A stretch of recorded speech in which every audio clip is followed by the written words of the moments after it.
बाजार आज और कल में आपका स्वागत है। इस शो में हम बताते हैं बाजार में आज का पूरा एक्शन, साथ ही कल के लिए स्ट्रैटेजी और शेयरों में कमाई के शानदार मौके। नमस्कार, मैं हूं दीवा, आपके साथ दीपक डोभाल, और मेरे साथ कल के लिए आपकी तैयारी कराने के लिए जुड़ रहे हैं जी बिजनेस के मैनेजिंग एडिटर अनिल सिंघवी, और इसके अलावा मेरे साथ एक और खास मेहमान जुड़ रहे हैं एचडीएफसी सिक्योरिटीज के वीके शर्मा जी, और इसके लिए हम बहुत बहुत स्वागत है आप दोनों का। और इसके साथ ही मेरे साथ रिसर्च से मेरे सहयोगी भी जुड़ रहे हैं। देवांशी बताएंगी बाजार का हाल और एशियन पेंट्स के कैसे रह सकते हैं नतीजे, बजाज फाइनेंस के कैसे रहे नतीजे बताएंगी पूजा त्रिपाठी, अल्ट्राटेक की कैसी रही सितंबर तिमाही बताएंगी मानसी दवे, ऑटो बजाज के नतीजों का अनुमान बताएंगे कुशल गुप्ता। लेकिन सबसे पहले देख लेते हैं आज बाजार में कैसा रहा कारोबार।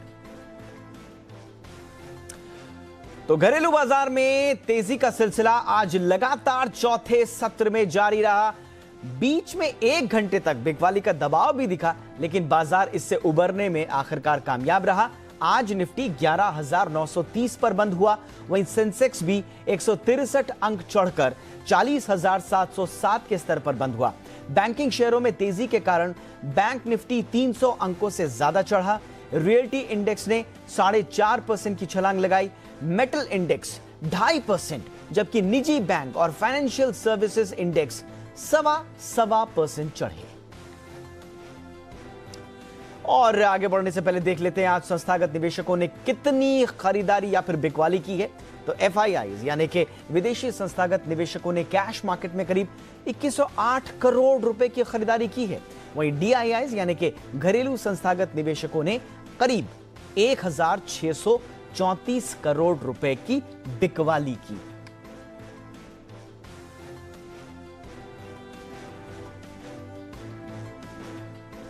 चलिए और अब रुख करते हैं आज के बाजार पर एडिटर स्टेक का। हमारे साथ हैं जी बिजनेस के मैनेजिंग एडिटर अनिल सिंघवी। अनिल जी, बहुत बहुत स्वागत है आपका बाजार आज और कल में। अनिल जी, आज के सत्र में काफी उतार चढ़ाव दिखा, लेकिन आज के बाजार को आपने किस तरह से देखा, आपका आकलन सर? लगातार तेजी के माहौल में भारतीय बाजारों में एक और मजबूत ट्रेडिंग सेशन देखने को मिला। 40 पॉइंट की तेजी के साथ निफ्टी बंद हुआ, 300 अंक ऊपर बैंक निफ्टी बंद होने में कामयाब रहा। और यह देखकर आपको ऐसा ही लगेगा कि वाह क्या बेहतरीन ट्रेडिंग सेशन था। लेकिन इस बेहतरीन ट्रेडिंग सेशन में बीच में दिन के दौरान काफी ब्लड प्रेशर भी ऊपर नीचे हुआ। 1-1.15 बजे के बाद तेज गिरावट आती दिखी, और वो तब हुई जब निफ्टी ने सुबह 12,000 का आंकड़ा छुआ भी, पार करके थोड़ी देर टिका भी। बैंक निफ्टी 24,800 तक पहुंचा, उसके पार भी हुआ और वहां पर काफी देर कारोबार भी किया। फिर अचानक से 1:15 बजे के आसपास एकदम तेज गिरावट का माहौल बाजार में बनता हुआ दिखा।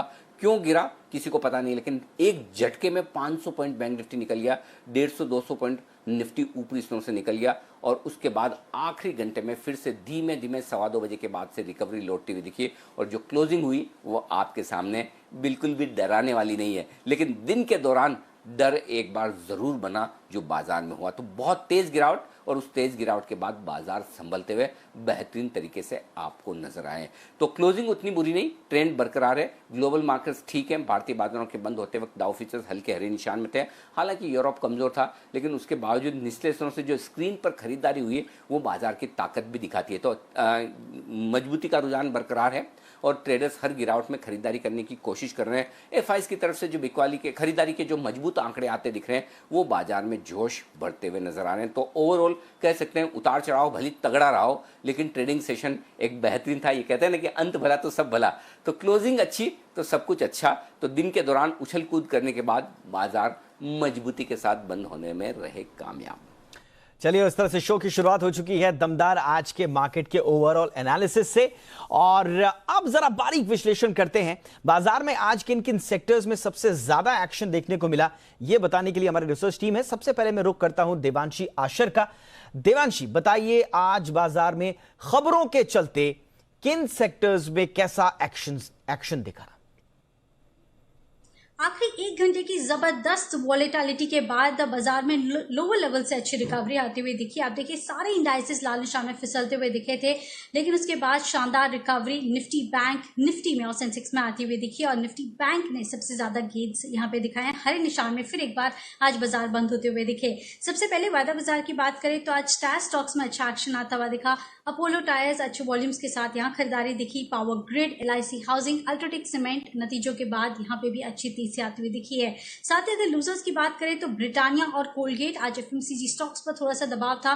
ब्रिटानिया में हमने देखा नतीजों के बाद लगातार दबाव बनता हुआ दिख रहा है। कोलगेट में भी नतीजों के बाद लाल निशान के साथ ट्रेड होता हुआ दिखा और साथ ही TCS, हीरो मोटोकॉर्प में आज शॉर्ट्स बनते हुए दिखे हैं। इसके अलावा सेक्टर्स में रियल एस्टेट स्टॉक्स आज फिर एक बार शानदार ट्रेड करते हुए दिखे, अच्छे गेन्स होते हुए दिखे, अच्छे वॉल्यूम्स के साथ। अब देखिए शोभा, गोदरेज प्रॉपर्टीज टॉप गेनर्स रहे। ओबरॉय रियल्टी में आज फिर अच्छी खरीदारी आती हुई दिखी। मेटल स्टॉक्स में भी आज हरे निशान में कारोबार होता हुआ दिखा। SAIL, Tata steel, Hindustan zinc top gainers बनते हुए दिखे और इसके अलावा बैंकिंग स्टॉक्स में लोअर लेवल से अच्छी रिकवरी दिखी।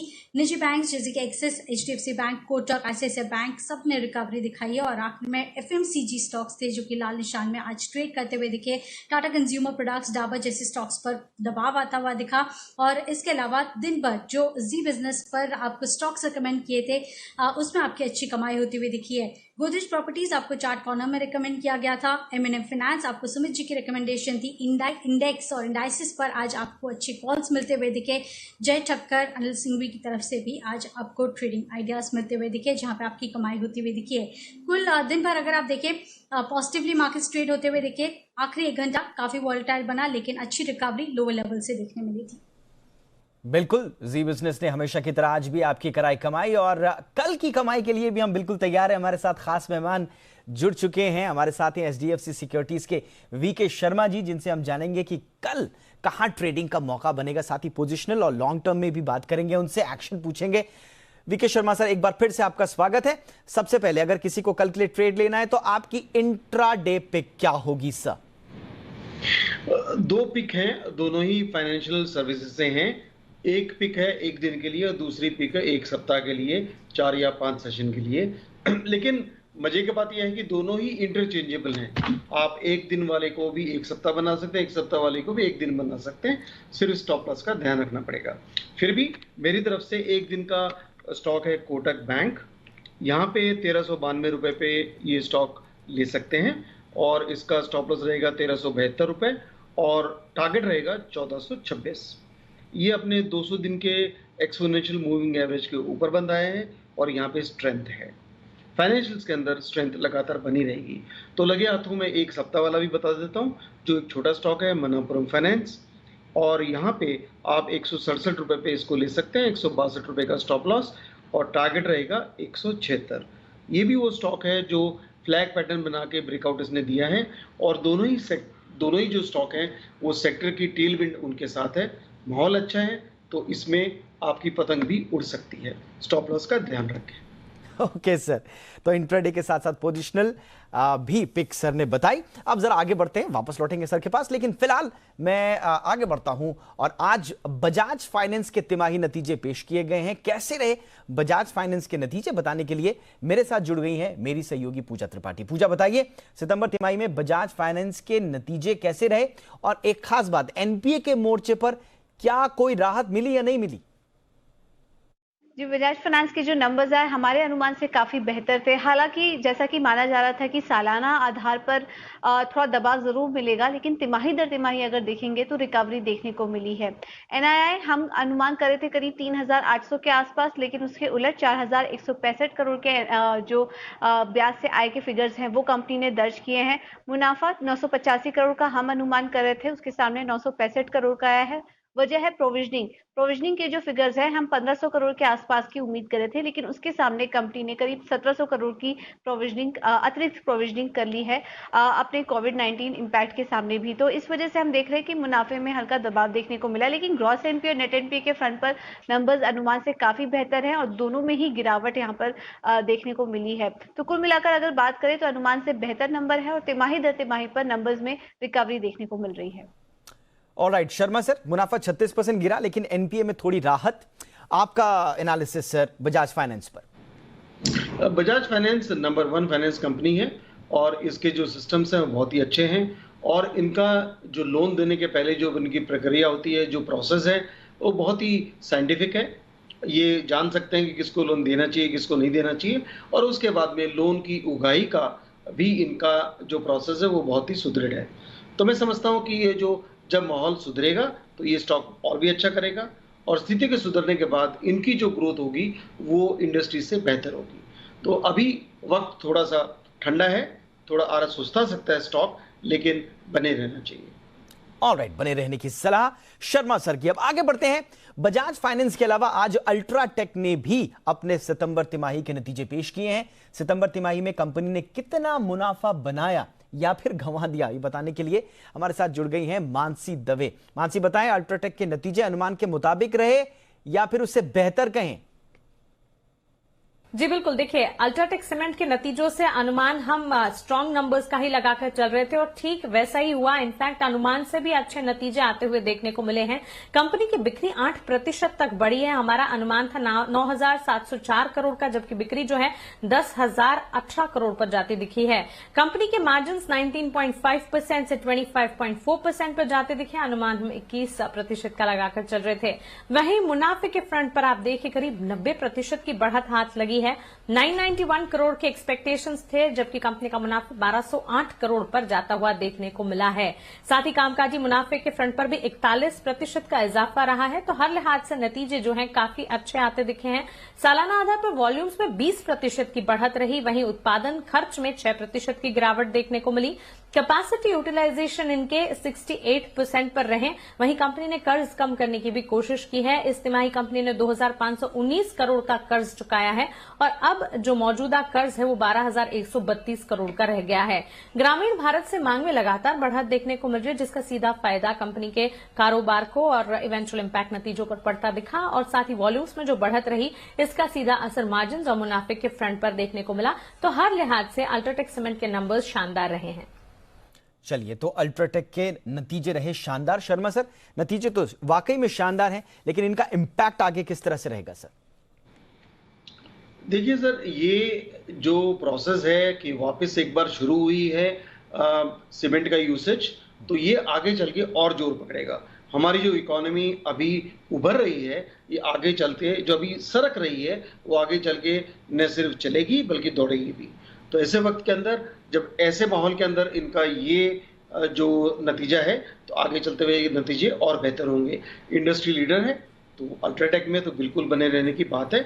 हाँ, जिनके पास पहले से है और उनके पास काफी मात्रा में है, चाहे तो थोड़ा प्रॉफिट बुकिंग कर सकते हैं या ऊपर के कॉल बेच सकते हैं, लेकिन इन्वेस्टमेंट की दृष्टि से स्टॉक से निकलने का समय बिल्कुल नहीं है। ठीक है, स्टॉक से निकलने का समय अभी बिल्कुल नहीं। चलिए, और ये थे अब तक के रिजल्ट्स जो आज पेश हुए हैं, लेकिन कल कुछ इंपॉर्टेंट रिजल्ट्स आने वाले हैं, उनकी तरफ भी जरा ध्यान लगा लेते हैं। कल दोपहर बजाज ऑटो नतीजे पेश करेगा। सितंबर तिमाही में बजाज ऑटो पर किन किन फैक्टर्स का असर दिख सकता है और मुनाफे को लेकर कैसे रह सकते हैं आंकड़े, बताने के लिए हमारे साथ जुड़ गए मेरे सहयोगी कुशल गुप्ता। कुशल, बताइए, बजाज ऑटो के नतीजों का पूर्वानुमान क्या कहता है और वॉल्यूम में कमी कंपनी के लिए इस वक्त कितनी बड़ी फिक्र है? जी, तो बजाज ऑटो के नंबर्स जो हैं थोड़े से कमज़ोर साइड पर ही हमें देखने को मिलेंगे। इनफैक्ट यहाँ पर आप इनकी आय देखिए, ऑलमोस्ट उसमें 6.5% की गिरावट हम एक्सपेक्ट करके चल रहे हैं, क्योंकि इनकी जो प्रीमियम बाइक्स है और साथ ही जो 3 व्हीलर एक्सपोर्ट करते हैं वहाँ पर इम्पैक्ट आया है। और साथ ही पेंडेमिक का जो इम्पैक्ट अभी भी हमें 3 व्हीलर में डोमेस्टिक कारोबार में देखने को मिल रहा है, उसका असर साफ तौर पर आय पर आता हुआ नजर आएगा। और इसी वजह से इनकी जो कुल वॉल्यूम है वो 10% गिरती हुई नजर आई है। साथ ही अगर आप कंपनी की मार्जिन देखें तो वहाँ पर भी ज़्यादा बढ़त नहीं है, ऑलमोस्ट फ्लैट रहने का अनुमान है। 16.9% की मार्जिन कंपनी रिपोर्ट कर सकती है। इसके अलावा आपको मुनाफा अगर देखें तो करीब 14% की गिरावट हम यहाँ पर एक्सपेक्ट करके चल रहे हैं, क्योंकि ओवरऑल जो इनके टैक्स दर में बढ़ोतरी हुई है उसका इंपैक्ट इनके मुनाफे पर आता हुआ नजर आएगा। अब आगे के लिए जरूर देखना होगा कि जो फेस्टिव डिमांड होती है उसमें इनकी बिक्री किस तरह से निकल कर आती है और Q3 के जो नतीजे हैं वो किस तरह के रहते हैं। बट बहरहाल जिस आपके नंबर्स Q2 के दिख रहे हैं वो कमजोर साइड पर हैं। Alright, Sharma sir, Bajaj auto के नतीजों पर आपकी राय सर? जी, नतीजे आएंगे उसके बाद देख लेंगे, लेकिन ऑटो जो 2 व्हीलर के अंदर है, दोनों स्टॉक अच्छे हैं, बजाज और हीरो, और दोनों ही अभी अंडर प्रेशर हैं। तो मैं समझता हूं कि अगर खराब नतीजे भी उतना जो मार्केट को अपेक्षा है उतने आए भी और स्टॉक गिरा भी तो भी ये लेने लायक रहेगा। But between Bajaj auto and hero हमें हीरो ज्यादा पसंद है। ओके सर, और अब कल के लिए दमदार ऑप्शन बताने का वक्त आ चुका है और उसके लिए साक्षात वीके शर्मा जी हमारे साथ आज मौजूद हैं। सर ओके, तो शुरुआत करते हैं और सीधे चलेंगे वीके शर्मा जी के पास।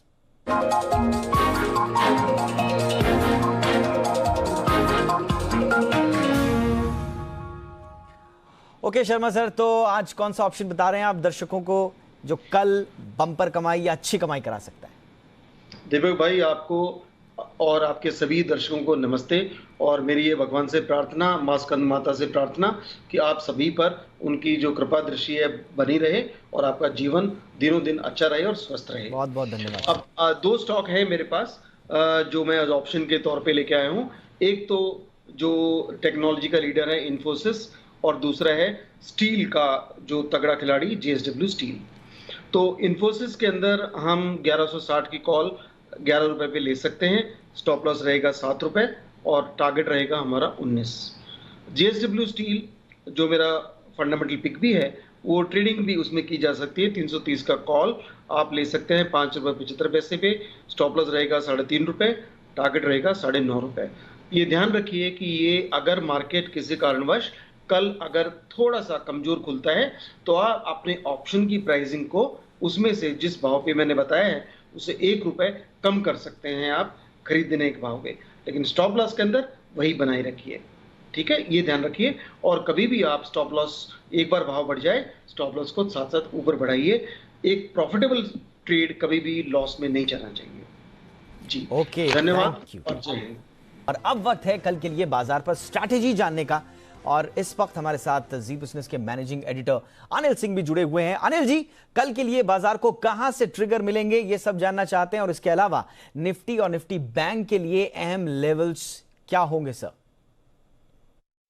जहां तक कल का सवाल है, आज के आंकड़े देखना बेहद अहम होगा, वायदा कारोबार के भी और साथ ही एफआईज की खरीदारी बिकवाली के भी और घरेलू फंड्स के भी, क्योंकि आज बाजार में जो तेज उतार चढ़ाव हुआ उसमें हुआ क्या वो खबर से तो पता नहीं चला, शायद आंकड़ों से पता चले। तो एक तो वो चीज़ अहम है। दूसरी चीज़ अहमियत वाली होगी ग्लोबल मार्केट्स की, जहां अमेरिका में एक हल्की तेजी के साथ ट्रेडिंग सेशन की उम्मीद है, बाकी यूरोप तो कमज़ोर था। और तीसरी और सबसे इंपॉर्टेंट चीज़ है हमारे यहाँ वायदा कारोबार की एक्सपायरी के ठीक एक दिन पहले ही बाजार ने उतार चढ़ाव का एक जायका चख लिया और काफ़ी ज़बरदस्त एक्शन देखने को मिला। और ऐसे में आप एक्सपायरी के दिन भी इस तरह के एक्शन से इनकार नहीं कर सकते। और जो बड़ी रेंज निकल कर आ रही है निफ्टी और बैंक निफ्टी के लिए वो मैं आपको बता दूं, 11,775 11,825 निफ्टी के लिए मजबूत सपोर्ट जोन है, और ऊपरी स्तर पर 11,975 12,025 ये ऊपरी रेंज है जहां पर बाजार जाने की कोशिश करेगा। इंटरेस्टिंग बात है कि आज इस रेंज के दोनों ही सिरों को बाजार ने छुआ है। बैंक निफ्टी का जहां तक सवाल है 24,000 24,200 बहुत मजबूत सपोर्ट जोन है, और ऊपरी स्तरों पर 25,000 25,200 ये वो रेंज है जहां पर बाजार सपोर्ट लेने की कोशिश करेगा। तो देखते हैं शुरुआत किस तरह की होती है, लेकिन ऐसा लग रहा है आज के ट्रेडिंग सेशन को देखते हुए, ग्लोबल मार्केट्स को देखते हुए, दोनों तरफ ट्रेडिंग के मौके बनेंगे आपके लिए बाजार में। तो थोड़ा सा ट्रेडर्स को अलर्ट होकर ट्रेड करना पड़ेगा, कॉन्ट्रा ट्रेड लेना पड़ेगा, तभी शायद इस मार्केट में आप पैसा बना पाएंगे। या फिर आप ट्रेंड के साथ रहें, ट्रेंड खरीदारी का है, लेकिन उस ट्रेंड में आपको इंतजार करना है किसी कमजोरी का, तेज गिरावट का, और सही लेवल से एंटर करके वापस आप बाजार में घुसेंगे तब भी पैसा बन सकता है। तो या तो बाय ऑन डिप्स या फिर करें कॉन्ट्रा ट्रेड, जिससे कि आप ट्रेड सही ले पाए। कल का दिन बड़े एक्शन वाला होगा, रिजल्ट्स के लिहाज से भी बड़ा दिन है, तो भरपूर एक्शन रहिएगा हमारे साथ जी बिजनेस पर। बिल्कुल सर, बहुत बहुत शुक्रिया अनिल जी इस तमाम जानकारी के लिए और कल की स्ट्रैटेजी बताने के लिए। अब मैं एक बार फिर से रुख करता हूं शर्मा जी का, जो हमारे साथ लगातार बने हुए हैं। शर्मा सर, अब एक लॉन्ग टर्म राय भी दे दीजिए हमारे दर्शकों के लिए। जी देखिए, लंबी अवधि 6 महीने कह सकते हैं, साल भर के लिए भी कह सकते हैं, लेकिन ये एक कमोडिटी स्टॉक है, और कमोडिटी स्टॉक को आपको हर क्वार्टरली नतीजे पर ध्यान रखना पड़ेगा, साइकिल के ऊपर ध्यान रखना पड़ेगा। बिकॉज कमोडिटी स्टॉक ऐसे स्टॉक होते हैं जिनको आप रखकर सो नहीं सकते हैं, आपको अपने सपने पूरे करने के लिए जागते रहना पड़ता है कमोडिटी स्टॉक्स के अंदर। तो ये जो स्टॉक है JSW स्टील, अब भला अगर इतना ही खतरनाक है तो मैं रिकमेंड क्यों कर रहा हूँ? देखिए, जो स्टील कंपनियां हैं उन्होंने काफी अच्छे डिस्पैचेस दिखाए हैं और नतीजे अच्छे हैं। एक्सपोर्ट में भी बढ़ोतरी हुई है, इकोनॉमिक एक्टिविटी पिकअप हुई, और ऊपर से ये जो कंपनी है JSW स्टील, इसने हाल ही में इसको माइंस भी मिली हैं। तो माइन मिलने की वजह से ये अपने इसकी जो डिपेंडेंसी है आयरन ओर के ऊपर वो कम हो जाएगी। तो करीब 30% इसका इंटरनल ये अपनी डिमांड पूरी कर पाएगी, जो इसके मार्जिन्स को आगे चल के बढ़ा सकता है। दूसरी बात यह है कि इसके जो प्रॉफिटेबिलिटी है वो इस क्वार्टर के अंदर काफ़ी तगड़ी आएगी। मैं समझता हूँ कि अगर प्रॉफिट बिफोर टैक्सेस को देखा जाए तो पिछले साल के मुकाबले सेम क्वार्टर करीब आप 500% की वृद्धि देख सकते हैं, और पिछले क्वार्टर में देखेंगे तो लॉस टू प्रॉफिट है। तो आप इस स्टॉक को जो 322 रुपये पे है ले सकते हैं इस भाव पे, और ऊपर हमारा जो टारगेट है वो करीब है 372 रुपये का, जो करीब करीब आपको 15.5% की रिटर्न दे सकता है। जो अवधि है मैं समझता हूँ कि 6 महीने के अंदर आपको ये प्राइस आपका मिल सकता है। धन्यवाद। ऑलराइट शर्मा सर, तो JSW स्टील ये है शर्मा सर की लॉन्ग टर्म पिक, 6 महीने से 1 साल तक की अवधि के लिए उनका ये राय थी। और अब वक्त है वायदा बाजार में ऑप्शन की किस रणनीति से कल आपको कमाई के मौके मिलेंगे ये जानने का।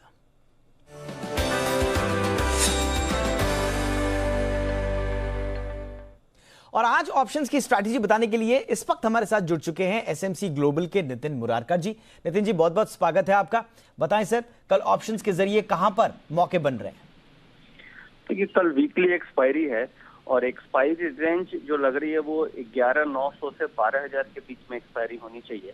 उसको देखते हुए हम स्ट्रेटजी बनाएंगे कि हम कल 11,900 की कॉल ऑप्शन खरीदेंगे, ये 1 लॉट लेना है, और 12,000 की कॉल ऑप्शन 2 बेचना है, ताकि आपको प्रीमियम रिसीव हो जाए। मुझे बहुत ज्यादा प्रीमियम नहीं पे करना है मार्केट में, और इसमें करीब 15 से 20 रुपए की कुल मिला के कॉस्टिंग आएगी आपको, और जो आप 15-20 रुपए की कॉस्टिंग दे रहे हैं वो आपको बढ़ करके करीब 60 से 65 रुपए हो सकती है अगर 12,000 की तरफ निफ्टी जाती है तो। और इसमें स्टॉप लॉस 12,100 का रखना है, जो चांसेस काफी कम है। इस स्ट्रेटजी में प्रॉफिटेबल रेंज 11,900 से 12,100 की बनती है। और दूसरा, अगर स्टॉक में फोकस करना है तो HDFC बैंक में आज भी काफी अच्छा मोमेंटम था, तो HDFC बैंक को ले सकते हैं। टारगेट 1260, 1265 हो सकता है। स्टॉप लॉस हमें 1230 का रखना चाहिए। ऑलराइट, बहुत बहुत शुक्रिया नितिन जी इस इनसाइट के लिए, और इसी के साथ आपका बहुत बहुत शुक्रिया VK शर्मा सर, आपका भी बहुत बहुत शुक्रिया सर हमारे लिए वक्त निकालने के लिए। पूजा, देवांशी, मानसी और कुशल, आपका भी बहुत बहुत शुक्रिया। तो इसी के साथ बाजार आज और कल में आज बस इतना ही। कल फिर बताएंगे आपको कमाई के ढेरों मौके, और मार्केट के लाइव एक्शन के लिए सुबह 7 बजे से आप रोजाना जुड़ जाइए जी बिजनेस के साथ, और हम आपको बताएंगे कमाई के बहुत सारे मौके पूरी स्ट्रैटेजी और इनसाइट के साथ। इसी के साथ आज बस इतना ही, इजाजत दें, नमस्कार।